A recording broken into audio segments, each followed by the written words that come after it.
what I'm going to talk about is high availability, and really this is the second of three things that IT delivers. We've spent a lot of time today on the first things, or the first piece that IT delivers, which would be, IT delivers projects. It delivers new functionality, new capabilities, or enhancements for the existing systems. So the modeling, project management work, that's very focused on that.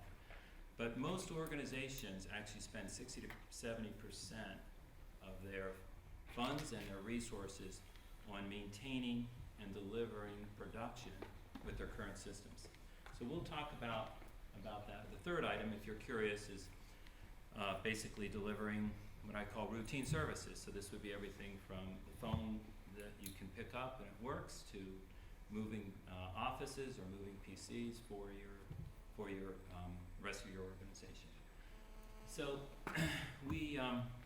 what was interesting in Hans's presentation on the Danish Land Registry is that it was a given fact that in the new, if you would, this new system that was going to be delivered for the government, was that the customer was already expecting 7x24 availability.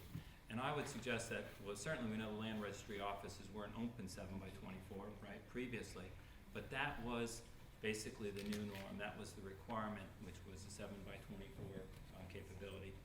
And that's been driven, of course, by the introduction of the internet over the past 15 years, and then with the further enhanced or further requirements due to mobile, where people are, if they have their phone, they expect to be able to go out and be able to access the systems, see their data, and conduct transactions. Exactly what was delivered in the Danish Land Registry. And unfortunately, unlike that particular project, which had tremendous benefits, most companies, what they are actually doing is they're taking their internet interfaces, and this would be most governments as well, and they are, or their mobile interfaces, and they're connecting them to their core systems. And often these are legacy systems that were built to deliver the 5x8, if you would, availability requirements of years past. And then when you do this connection, and the customers, of course, are now, able to see, and they have increasing visibility when there's an issue with those core systems. And even when they are new, delivering at scale and delivering it consistently on a 7x24 basis it's just a difficult problem to solve. I'm sure many of you have heard about the Obamacare debacle in the United States right now, where you have Congress locked in with the president. But part of the issue that's coloring the debate, and it's unfortunate that IT is in this situation, is that most of the exchanges, the healthcare exchanges, which are a core part of Obamacare, as they have come up, we're all coming up on October 1st, most of them have had substantial availability issues. So the new customers, this would be the citizens in their particular region, they get on the healthcare exchange, and either they're not able to even get a response, or they're not able to conduct any transactions. So even new systems, those that are just coming out, are having issues where the organizations can't deliver the utility service or the always-on that you would associate with, say, a power company. So with that in mind, what I want to talk about is, give you an idea of some of the examples of issues that have been out there, and I'll talk about the approach on how you solve for high availability, and then how you can be successful looking forward and delivering it in your new projects. We mentioned the debacles with the Obamacare and the exchanges. This is also the case with established financial services firms. So the companies that spend 10, 15, or even 20% of their revenue on IT have similar sets of issues. Some of the most advanced technology being employed in the industry is being done by JPMorgan Chase, by Bank of America, and of course they have had substantial online outages, in this case recently last year.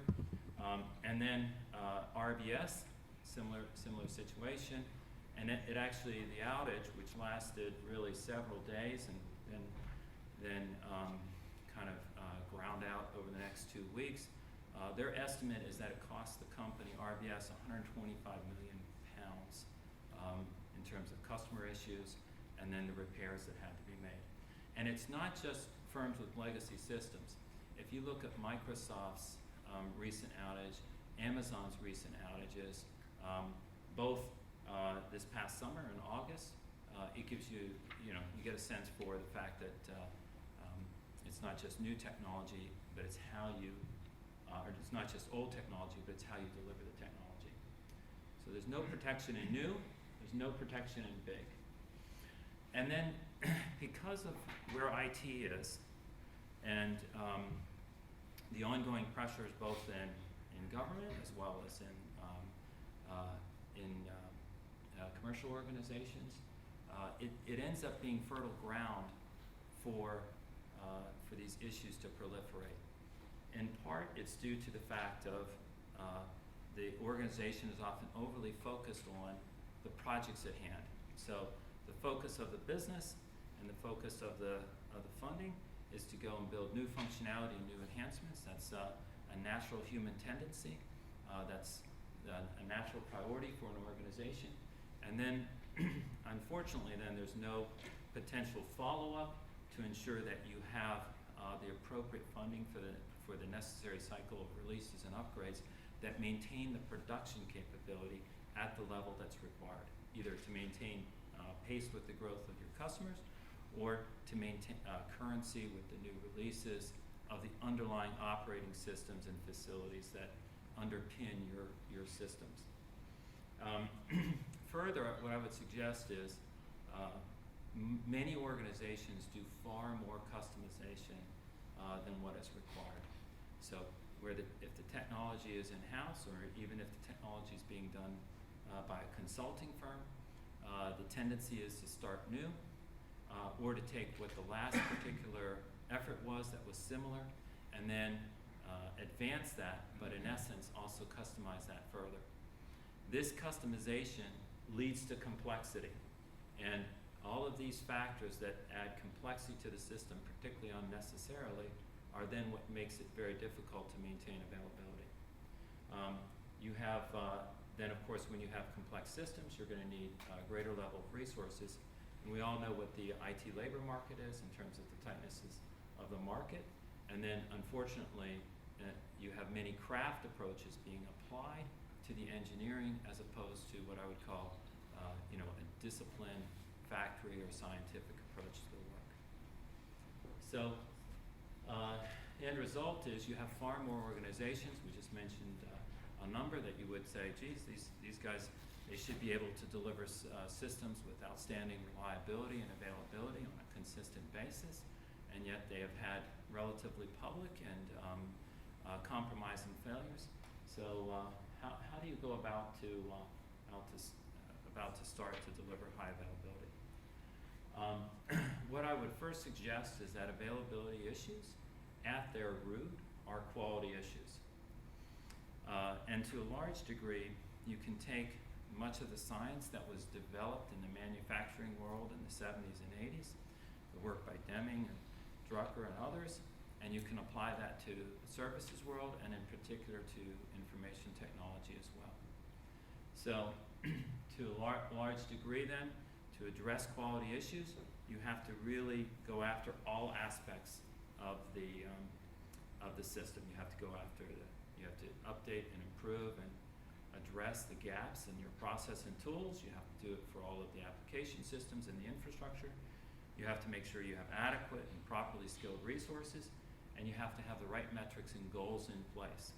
So if you go about trying to solve availability by just, for example, adding infrastructure capacity or getting some additional people resources on board, or you fix the particular problem at hand on a particular system that maybe caused the last outage, there's no assurance that the availability problem won't come back up again quickly, and you'll be in basically in a situation where your customers are not getting the service you want. In fact, most organizations, they there's an interesting quote that was out there, which was when he was asked, the fellow was asked, well, how did this company go bankrupt? And the answer was slowly at first and then all of a sudden. And the point here is the same thing as how do you end up in situations where you have poor reliability. It's slowly at first, where all the complexity is being built into your systems. You have all these layers and unnecessary customization. You reduce the amount of maintenance being done. You end up moving responsibilities around, or reorganizing, or all kinds of things that happen in the course of normal corporate life. And then all of a sudden things begin to break, and then they break a lot in a hurry. And I've been in situations in many organizations where you walk in and the focus is no longer on the projects for the business, because they cannot conduct the daily their daily business, the important business of bringing the revenue in and servicing the customers, because the availability issues have gotten completely out of hand and are dominating the daily life. So we talked about all the things that you want to be able to focus on. You have to take all aspects, and probably the most important one is, of course, the culture. Many organizations that have quality and availability issues also have accountability issues. So either the accountability is either far too shared, or there is no accountability for people actually delivering to the particular goals at hand. And there's not an ability to really understand the root cause for what's going on, because there's not a culture of openness and communication. There's a culture of mistrust, and so therefore getting information about what's the root issue of a particular problem is protected and not shared generally. And you need to establish, in essence, a drive for excellence and best practices in an organization. And invariably, if you come into an organization that has availability as an issue, mediocrity is the norm and is accepted. And many times the organization views the situation as they're a victim of the circumstances, as opposed to they actually can contribute and form and improve their circumstances. So, what are the steps to take to address high availability? So it would be very similar then, the steps that you would take to address the quality problem in manufacturing. And the first one is go after the production processes. When you look at these processes, these would be what you would consider in your normal ITIL standard, but these would be change, problem, incident, root cause. All of those processes, there's good documentation on what I would call as on good practice, and you want to make sure that your processes within your organization are at least brought up to that good practice. And you really have to question, if you've done an extensive amount of customization away from that takes you away from those good practices, what's the value of that customization? If you're not operating in a first quartile way, then what you want to do is bring yourself up to at least the second quartile level of practice. You want to make sure that you have a well-functioning command center in place, and that is, in essence, when your organization does have an issue or problem, that you have a set of folks that are dedicated to, in essence, monitoring the systems, and then when there's an issue, they're dedicated to organizing the response and making sure that service is restored. The next step that you want to take, and this is even if the data is not in good shape. So obviously, if you don't have good production processes and your tool set's not up to snuff, it's going to be difficult to collect the right data on the incidents and what the cause is. But that's the data that you have, and you have to start somewhere. So do an analysis of the data and the outages and try to understand where are the hotspots, what are the key components that are contributing to a significant degree, the failures that are present in your environment, and then what are the things that you want to be able to do to go ahead and fix those. So in essence, what you are looking to do is to take that data to be able to focus your efforts. And there's a number of key questions that you typically want to ask to basically ascertain as to whether or not you are employing a good practice. Are you identifying the incidents, or is your customer calling you and saying, hey, the system is down? That's one of the first, if you would, signs that you do not have good diagnostics and monitoring of the systems if your customer is calling you with any significant proportion of the calls that you're getting. And then, of course, even if you are detecting them internally, or is that detection automated or manual?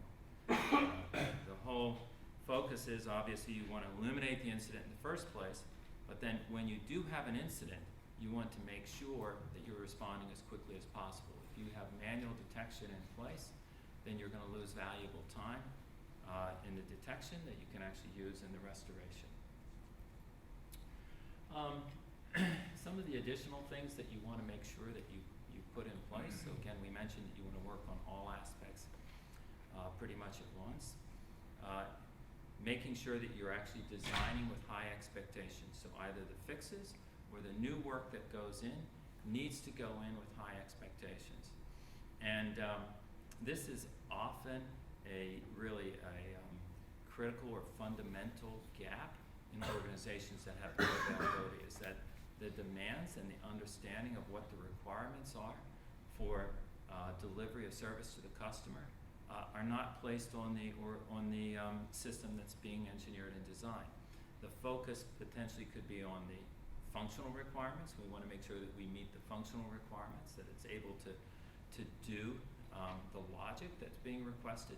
But then in terms of being able to meet the scale or the response time or availability or recoverability or the resiliency of it, it's not considered. And of course, since it wasn't considered, it wasn't designed in. If it's not designed in, it's not implemented. And then there are issues with it. To a large degree, there's a couple of practices that you can implement that can, in essence, keep you out of trouble. One of them that I would recommend, we'll talk about this a little bit later when you talk about some of the small and emerging firms that don't have a legacy. But in essence, what you want to do, if nothing else, is design with active-active in mind. And the reason for that is that in order to achieve an active-active design is that you will put in place good design principles that will enable far greater resiliency and recoverability than if you just design it as if it's a single instance. I've talked about avoiding customization. This is what drives complexity. One of the more troubling facts is that if you go to most organizations that say have more than 1,000 servers, very few of those servers are alike. And yet, typically you could find that maybe 10 or 12 templates, 10 or 12 standards of a particular server can serve, in all honesty, 90% of the needs of that organization. And thus, if you have 1,000 servers, you should have 900 of them that basically follow one of 10, and then maybe there's 100 servers that are customized that deliver unique capabilities that are important for business value. And the reason that you end up with this is that, again, folks are practicing a craft, they're not practicing an engineering discipline. When you practice a craft, you're looking to make each one by hand, slight improvements, and it seems appropriate at that particular time, but then the accumulated additional complexity, when we're talking 1,000 servers or more, some of the organizations that we've mentioned here have upwards of 40 or 50,000 servers, then it becomes unmanageable. And when you're in the middle of a particular problem and trying to understand the specific configuration of a server that's failed, it's impossible to do because there are no standards in place, and therefore you don't know whether it's the variation on that server configuration that's causing the issue or something else, as an example. Another key item, and it's interesting when we're talking about the project work, there's a huge focus on the build aspect, getting the logic in, but another asset that is just as valuable as that initial logic and that build and the design diagrams are the test assets. We talked about, earlier today, we talked about having a mobile test center being brought up as a public cloud type service. And that's an excellent example of tremendous asset and the ability to go and test and do it very tightly as you're building, then will eliminate many defects down the road and allow you to do it much earlier in the process. Let's talk a little bit more about some of the other things to do. Generally speaking, you know, if you look at most organizations, their defects come from change. And I know that all the folks that are modelers here and all the folks that application developers like to view themselves as builders and they build code. But what I would recommend is that when you're looking at your work, you have to look on it as that you make defects as well, and you're a defect manufacturer. And the question is how many defects do you manufacture?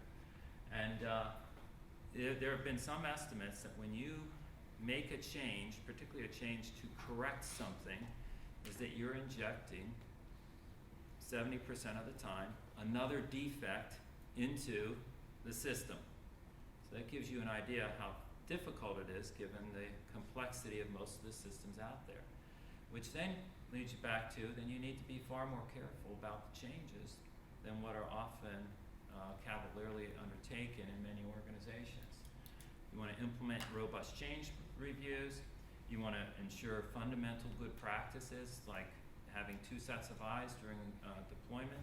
Most of us have taken a plane trip and we expect, or presumably you understand this or know, that you have the pilot and the co-pilot going through a checklist of items before they go ahead and clear the plane to basically leave the gate and go for takeoff. And they both go through the checklist. It's not, oh, you take the first 5, I'll take the next 5. The reason is that having 2 capable people go through a checklist is far less potential for error. And when you're modifying, in some cases, you know, if you're modifying the core systems, in the RBS case, what they were in essence doing was their contractor was modifying the batch process and the batch tool set, the automated tool set that basically runs all their batch jobs. And during the upgrade process, they mistakenly deleted the entire batch job, you know, record and all the automated logic. And somehow they had not taken a backup. And the end result was it then took them more than a week to figure out, because again, we're talking these extremely complex systems that were built up over years. It took them more than a week to reassemble that entire batch production complex. So that gives you an example of, in this case, it wasn't anything wrong with the particularly the engineering of the change that they were doing and engineering of the upgrade. It had everything to do with the actual deployment, not fully planning it out, not fully testing it out, and then not having the right set of folks looking at it so there weren't any mistakes made in terms of deletion of jobs deletion of files and data that was critical for the enterprise. So that gives you an idea of, you know, part of the reason why you focus on it, and then what you will find is that in organizations that have poor availability, change can be as much as 50 to 70% of the incidents. Change done on an ad hoc, you know, ongoing basis, as opposed to being limited, placed in releases, strong, robust review capabilities, and thus the level of success in terms of your changes goes from maybe, you know, 80 or 90% to 99+%, which is really where you want to be. If you're in an IT organization, if you were to look at 100 changes that you do, 99 of them should be successful and 1 of them should be unsuccessful, and you should have validated right at the end of the change and known that it was unsuccessful, as opposed to assuming that it's good, and then of course your customer calls you on Monday morning and says, you know, nothing's working, and then you realize the change you put in on Saturday night was the culprit. So those are the practices you want to implement and put in place for changes to really address the availability. And then of course, you want to use the root cause to really drive and improve all of the other elements of work that you're doing so that you can shift the detection from occurring in production to much earlier in the cycle. So, in addition to requiring the higher quality engineering, you want to use it to understand, are these requirements defects? In other words, were the requirements analysis faulty at the beginning? Did we not catch it in testing? Was this a build defect where the requirement was right and it was built incorrectly? This would be called a shift left. So if you look at the overall software development life cycle, instead of trying to detect find the defects in production, which you could say is a Microsoft practice, is to move them as far to the left as possible so that you move it into your requirements phase. And of course, the further left you move it, the cheaper it is and the less impact it is to your customer to basically detect and remove it. And in some instances, the studies have shown it's a factor of 100 to 1,000 times cheaper to detect it in requirements and design as opposed to in production. So when you're looking at, geez, how do we get more efficient and productive in what we're doing? Well, let's fix the defects as early as possible in the life cycle. Right, and of course then once you get to shift left, you want to make sure you're implementing the robust methodologies and doing the modeling and the terrific project management that we talked about earlier. As in many things, and I mentioned that of organizations where the situation is that the production outages are really dominating the daily stream of work that the IT organization is doing, and it's tremendously impacting not just the service to the customer, but just the credibility of the IT organization. And so there is a desire to get things fixed, obviously, as quick as possible. And what you need to do if you're in that situation or your team's in that situation is obviously you want to work on the quick hits and you want to address things and get some impact as quickly as possible. But given the understanding that availability is at its heart a quality problem, that means that unless you make the underlying structural changes that are required to address quality, you will not get out of a vicious cycle of issues with availability. Thus, you want to really segment the work into 3 areas. You want to have identify the quick hits that can be done, but then you want to do both tactical and strategic work on your tool sets, on your culture, and your processes and other capabilities so that you really deliver the sustainable availability capabilities. And once you do this, it's always surprising because if you walk into an organization that has had availability issues, there is just a sense of that there's not enough time in the day, again, you're a victim of the circumstance, that you're not necessarily in control of your week, and usually because changes are often done in the evenings or the weekend, you're called back in as an IT professional to handle and take care of the issues. It's a tough situation to be in. It's a tough place to be engaged. It's a tough place to be excited about the future when you're in that situation. One of the best things of when you start off on this program is that it starts to get you into a virtuous cycle. So once you start insisting on better quality and the changes, you'll get fewer issues, which then leads to less rework, and that's really what you're pulling out of the entire flow here is the rework, and that then leads to more time.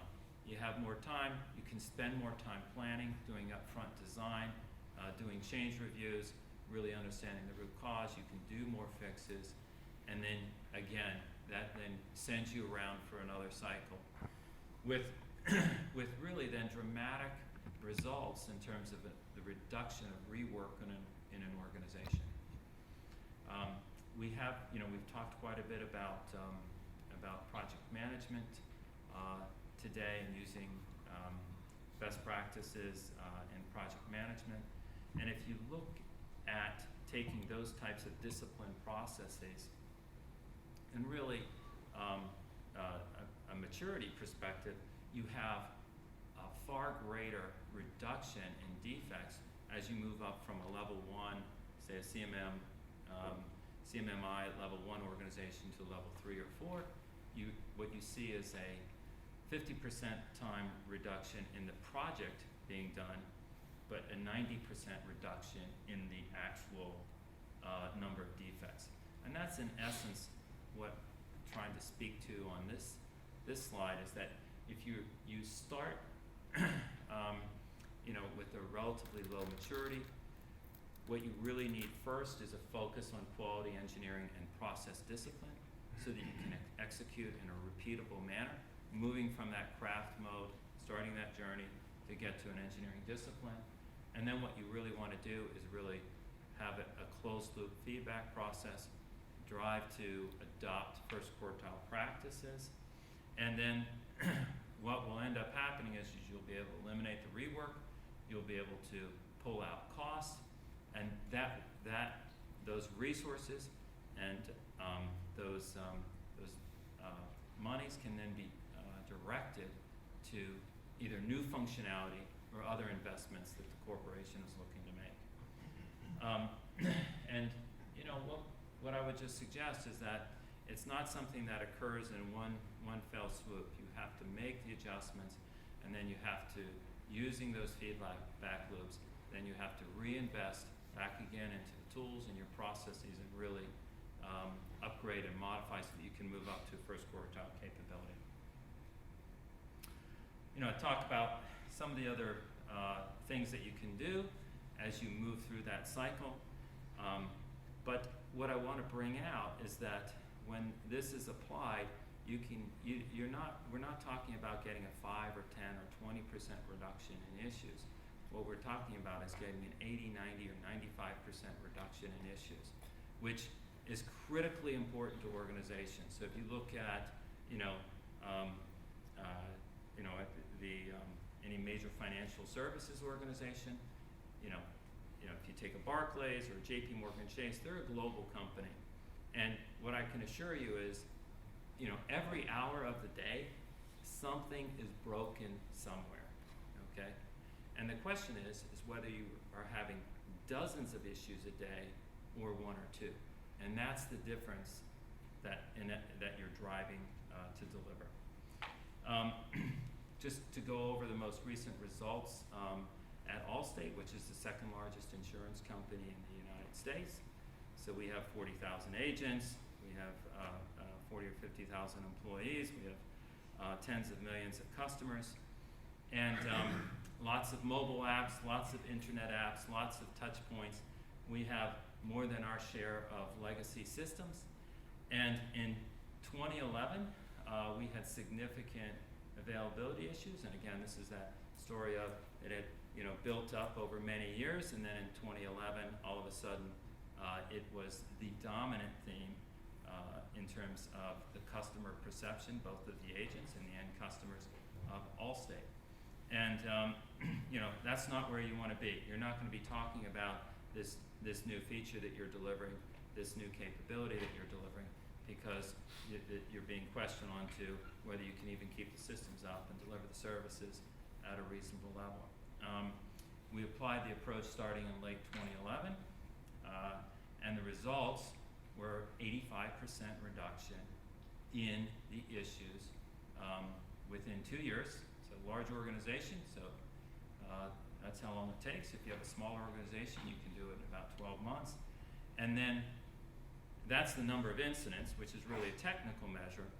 But if you look at the customer impact availability, which would be really an appropriate customer-oriented measure, it was probably 90 to 95% reduction in terms of incidents.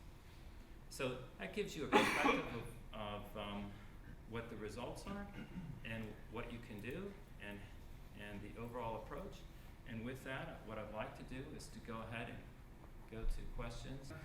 Yeah, well, I'm just maybe would like to hear an example from you about development process, about this process integration, because, well, today when you're developing new product, usually it is very difficult to forecast the quality and what is needed. So technique is prototyping always, and then prototype after prototype, and then how do you handle this?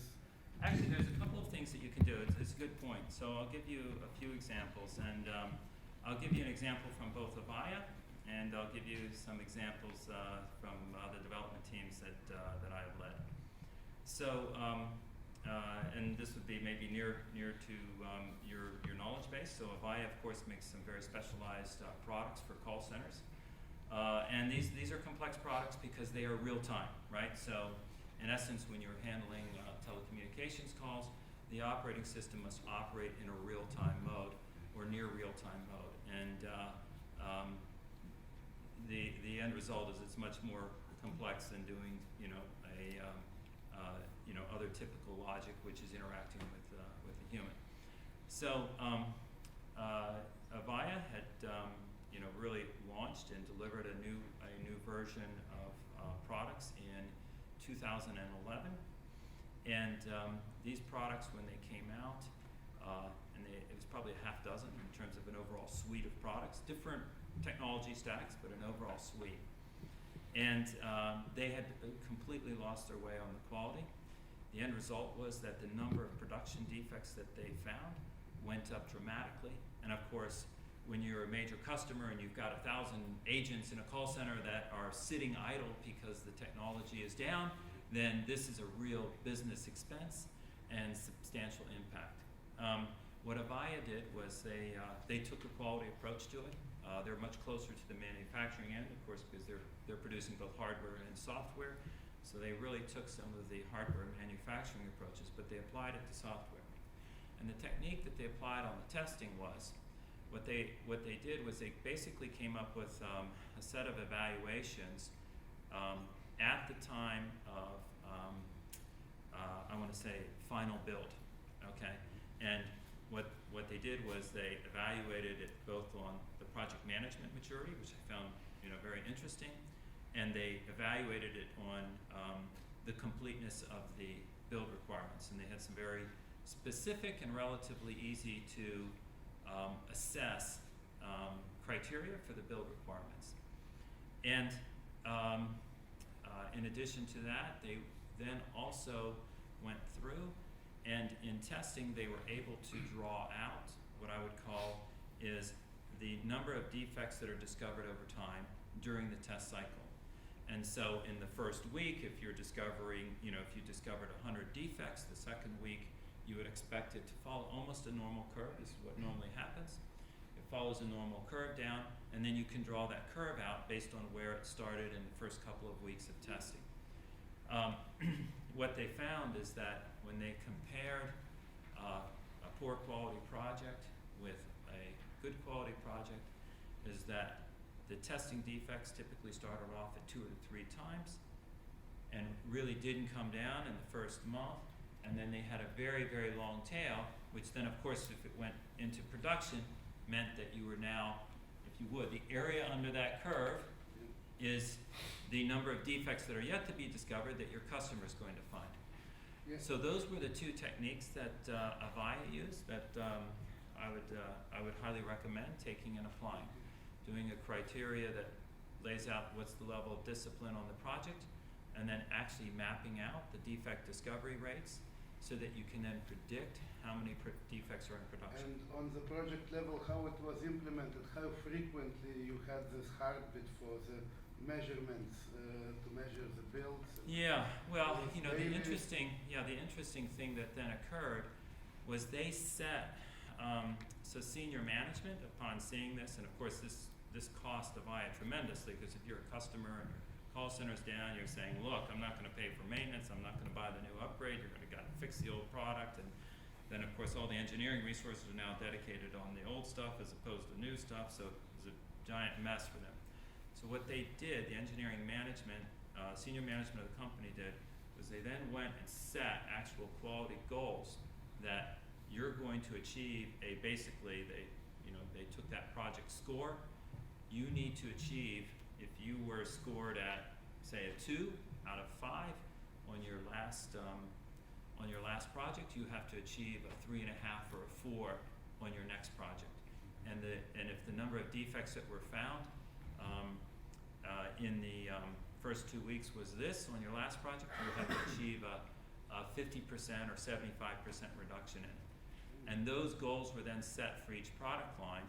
And then the interesting thing is, because of course we were a customer, we're saying, you know, look, how do we have any assurance that you guys are actually getting any better? Why should we buy your stuff? And they said, all right, we'll bring our quality guy in, we're going to go through everything.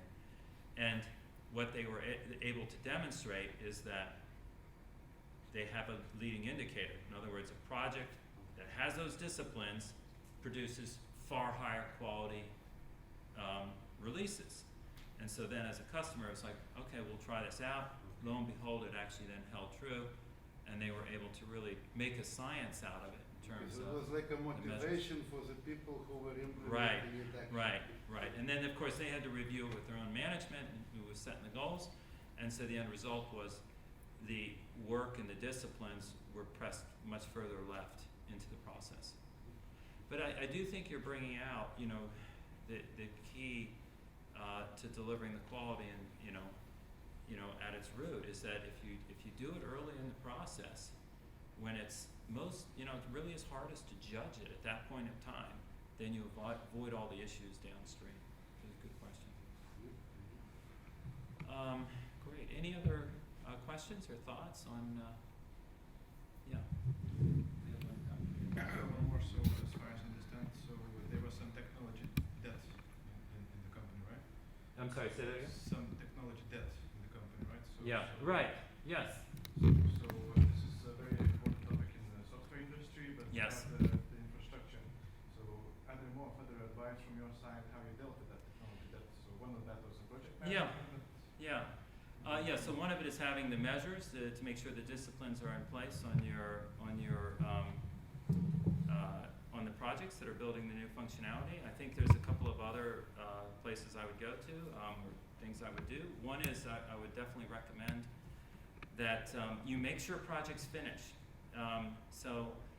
Again, in large organizations, you get the initial delivery, you get it out to 80% of the people, and then the interest kind of peters away and diminishes, and it ends up staying in place for remaining 1, 2, 5, 10% of the population.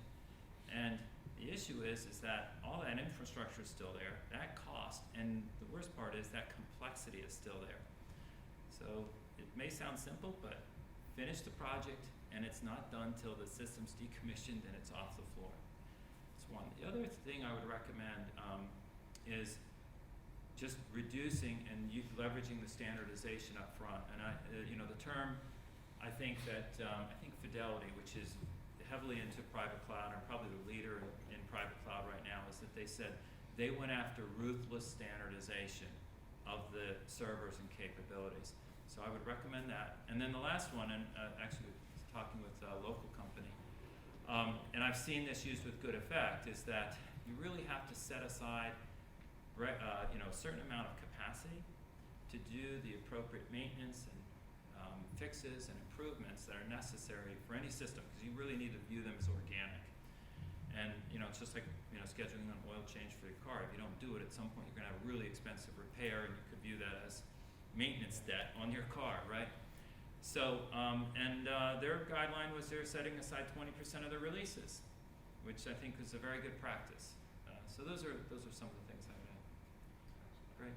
And we had one more question up front. Yes. Let's try to think what the main sources of technology software or the organizational parts, which if you could rank them, where the main problems come from. Right. In the various sections. So let me take it a couple ways. So the question is, let me just restate it so I make sure I understand it, is if you look at the applications, operating systems, infrastructure, and so on, where do the problems typically originate? Is that part of the question? Yeah. Where do most of the problems come from? Well, it depends. In a high-performing shop, and just to give you an idea, in a high-performing shop for a retail-based organization, the availability that you want to have is 99.9%. Okay. So what does that mean? That means that 99.9% of the time on a 7x24 basis, your systems are up and functioning, and your customers can conduct transactions. Okay? You go through that is a very rigorous requirement that really maybe 10 to 20% organizations meet today. Now, in a high-performing shop, what you will typically see is that the number of issues due to infrastructure is probably around 20 to 25%, because you are going to have board failures, you are going to have operating system defects, you will have issues like this.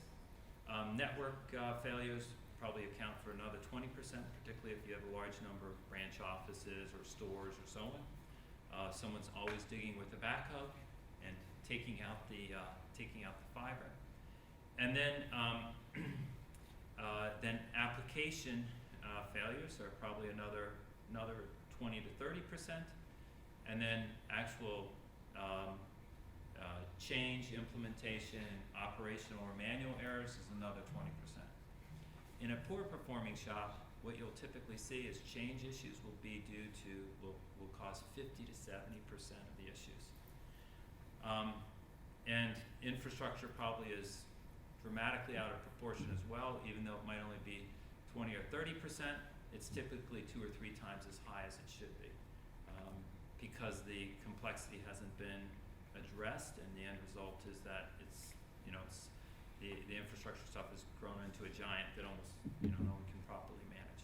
So those are typically the areas that get out of control the most in a poor performing shop, would be the change and then the infrastructure area. With all of the rise of SaaS work and things like that today, one of the other practices you want to make sure that you put in place is what I call vendor operational management. So this would be, you have depending on the vendor and the criticality, if it's your telecom vendor, you probably actually have a weekly meeting, and then you have a monthly meeting where you're reviewing the SLAs and how they did, and what are the tasks upcoming, and why did they have that fiber cut, and why didn't they have the resiliency here, and what's the actual physical layout. And then every 6 months, you actually have an overall executive meeting, and you go through what was the overall performance of the organization and the supplier for you. As they become a critical part, if you're not treating that with that level of rigor, then what's not important to you, at least in the supplier's eyes, because you don't talk to them about it, is not important to the supplier, and their level of delivery drops, and then you typically have substantially higher failures. So, a good shop that's running it, you'll probably have 50 to 25% of the failures that you'd have in where you're doing in practice. So there's some headaches. Great. You have any other questions? Well, terrific. Thank you for the time. One more question. Yes. Can we, Jim? So you were CIO in Barclays. Yes.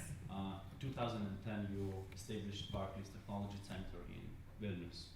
Yeah. So now you can look from the side, let's say, and what do you see the result? I mean, was it the correct choice at the right time, at the right place, and maybe some key benefits why? Yeah. So let me just give some background for the rest of the folks here. So I was CIO for the commercial and the retail bank at the Global Retail and Commercial Bank for 4.5 years at Barclays, and recently left to go back to the U.S. Barclays is a global company, and the IT workforce numbers about 9,000, just to give you an idea. You could argue whether that's too many or not, but anyways, it's about 9,000. And it was poorly placed. There was too many in London, which, if you would, is an extremely high-cost location, and there were too many contractors. We didn't have enough of the critical IP, the critical intellectual property in-house, and we weren't working as a team. We had a lot of locations that were very small. We had 50 here, 100 there, and so on, scattered across southern UK and so on. So what we did was really establish an overall strategic roadmap for our technology resources, because in the end, that's what makes technology tick, right? And the way I would view it is that technology resources are like oil today, which is you go where the oil is, right? You drill where the oil is. It doesn't matter. And if you need a large workforce, I mean, there's a reason CSC is here. You go where the oil is, but you have to do it smartly too, right? You can't have 100 sites none of which are critical mass, where career paths cannot be easily attained. And further, you never achieve economies of scale that you can get. So typically, when you're looking, and obviously we're talking large organizations here, you want sites that are 300 people or more, because the level of scale and economics of a site like that are tremendous. What you can do with training, what you can do with HR, recruiting, everything goes up dramatically when you're greater than 300. You want to have them globally positioned, so you're taking advantage of the various talent pools that are out there. So if you're focused in a particular country or a particular region, I can assure you you're missing out on talent. And further, if you position them correctly, you can take advantage of the clock. So in all honesty, you can have a development center in India, in Lithuania, in the UK, and the US, and you could literally work around the clock. You could start a project, have turnover, and so on. And you can do that with just 2 sites too. I did it when I was at Wachovia. We ran our primary command center. We had 2. One was in North Carolina, the other was in Hong Kong. It's a 12-hour difference.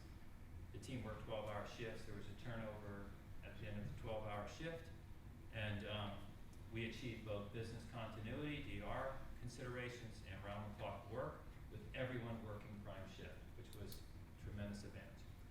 So when we went to establish the technology centers, we looked at the globe and where we were, and we decided we were going to settle really on 4 and 2 additional regional centers. We put one in the northern UK, right outside of Manchester in Crewe. Radbrook Hall is the name of it. It's a great place. Very, very quaint, great English. And we put one in Pune, which is about 2 hours. It's a second-tier city in India, about 2 hours outside of Mumbai. And then another location in Singapore. And then we looked to Eastern Europe for our 4th location. And this was new at the time. It had not really been done. There had been some work in Poland. We obviously looked at Poland. We looked at Czechoslovakia. We looked at Slovakia. We looked at Czech Republic, and a few other countries. And we settled on Lithuania. And we did that for a number of reasons. One, of course, was, like a lot of Eastern Europe, tremendous engineering talent here, tremendous educational heritage, which makes a difference. So that was huge. Part of the challenge was, geez, all our mainframe guys were in the UK. The number of mainframe guys that we thought we could find in Eastern Europe was like 0 or 1, and that was true, because there weren't mainframes there. I mean, if we need a 20-year guy, he's not going to be there.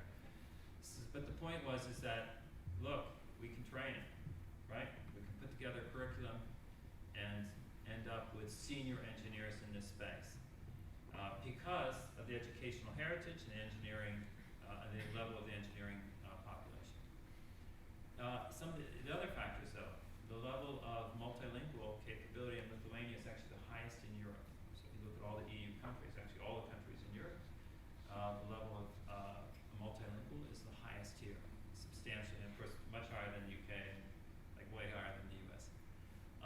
And when you're dealing with, as Barclays was, in 51 countries around the world, that matters, particularly for our project managers, because when you had Russian engineers and British engineers, and you put a Lithuanian project manager on it, all of a sudden everything got better, because the Lithuanian guy spoke a lot better English than the Russian guy did, and a lot better Russian than the UK guys did, and things got fixed. So that, and then some tremendous institutions were here. Kaunas Technical Institute, which Barclays has a relationship with now, Vilnius University, because you need a strong pipeline to build a workforce. A lot of other factors, and we decided on Lithuania. Part of it was, we wanted to be, first in an area as opposed to being 10th behind Google and IBM in Poland. And it worked out extremely well. There's 1,100 folks in Vilnius right now. Very high-paying engineering jobs, tremendous career opportunities, and they're they're running it as a global center. They're not running it as an offshore unit. So what does that mean? That means that the leadership for substantial portions of the estate is done out of Lithuania. The decisions, the architecture, the designs is done out of Lithuania. And more will be done as well because it's proving its worth. It's probably the best performing global shared services center. And I expect that they'll see more success. So that gives you a little bit of a history of the background and why I was willing to come to Lithuania for the talk. So, excellent. So thank you. You guys have a great evening. Thank you.